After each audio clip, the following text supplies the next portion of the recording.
Hi, my name is Ken Davidian, and welcome to Organization Theory in Space, Season 2.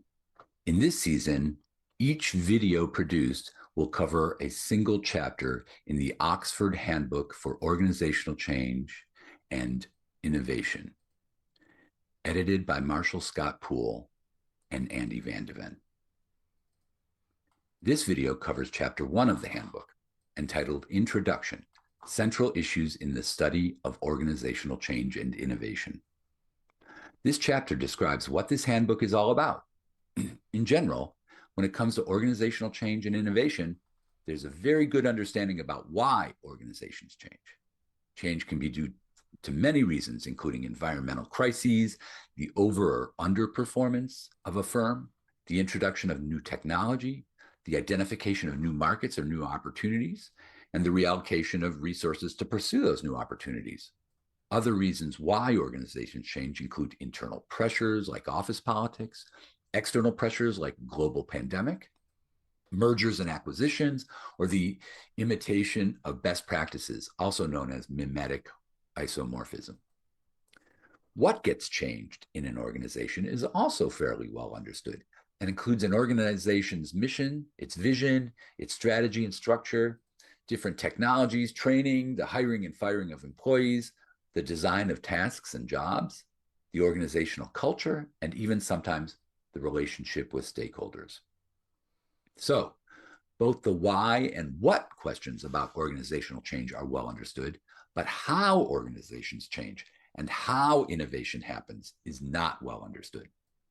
How organizations change and how innovation happens is the focus of this handbook and leads to three basic questions. First, what is the nature of change and the change process?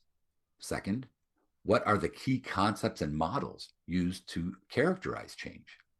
And third, how should we study change and innovation? We'll discuss each of these questions in a little more detail, but before we do, we need to define the meaning of basic terms.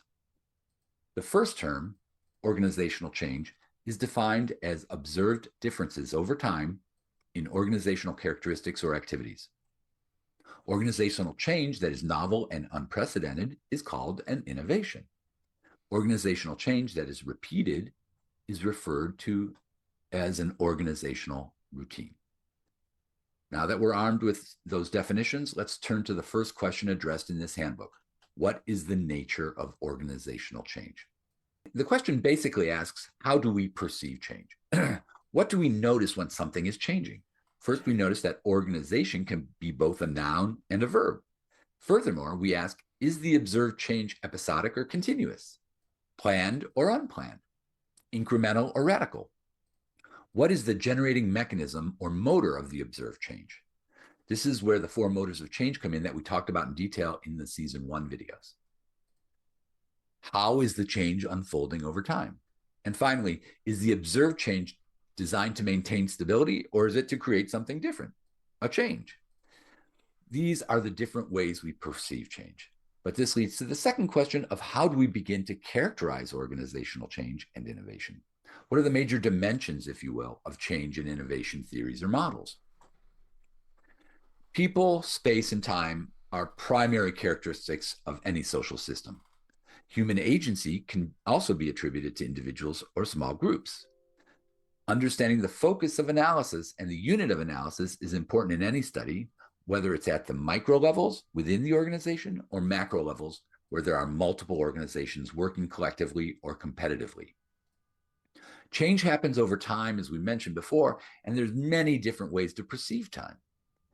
Change can create instabilities or can be implemented to maintain the status quo. Power and influence clearly affect any change process, as does the presence of conflict, also known as dialectics or paradox. Recent work highlights the emotional aspects of change, and finally, the beginnings and endings of change are identified as relevant milestones of change incidents. These 8 key concepts are the primary dimensions that can all be considered to comprehensively model the change or innovation process. But including them all would make any model super complex.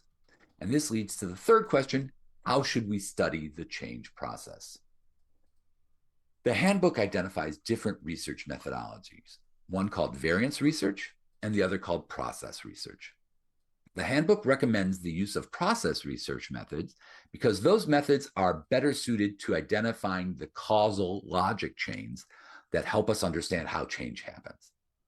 Variance research does a great job of describing and identifying independent variables, IVs, and dependent variables, DVs, through a mathematical functional relationship. Process methods, however, look at individual events and try to understand the relationship between them over time to identify causal logic chains that help us identify how events lead to outcomes. The two methods are both necessary to fully understand a problem, and the two methods complement each other very well. Furthermore, variance methods make certain assumptions that are not often recognized or acknowledged. Process research makes different assumptions that avoid the implications of those made by variance research. For example, process research assumes a single event can have multiple meanings over time, whereas variance research assumes any event is given a single and constant meaning. Also, over the entire duration of time of any study, the ordering of events is important in process research, whereas there's no recognition of the importance of time ordering in variance research. These are just two examples of the many different assumptions made between variance and process research, and there are many others. So, in conclusion, theories and models of organizational change and innovation make many assumptions and would serve us well if these assumptions were well articulated about agency, levels of analysis, time, and all the other dimensions we talked about. This would allow us to compare the models and understand where their strengths and weaknesses are. This would help the different perspectives to better work together. Also, it's no surprise that any social system's major dimensions, such as human agency, time, and space, and all the others, are more nuanced, uneven, variegated, lumpy, and idiosyncratic than in the physical sciences. This means the problems are very complex and complicated.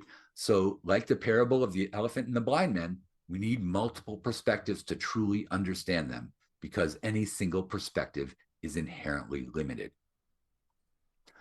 Thank you for watching this episode of Organization Theory in Space. OT in Space was produced by IRL, which stands for Impossible Research LLC. IRL conducts process research on the topics of innovation and industry emergence within the space sector context. IRL also offers services of organization theory consulting, research consulting, and STEAM outreach. Please consider subscribing to the Impossible Research YouTube channel to receive notifications of new videos as they are released. This video is intended for educational purposes only.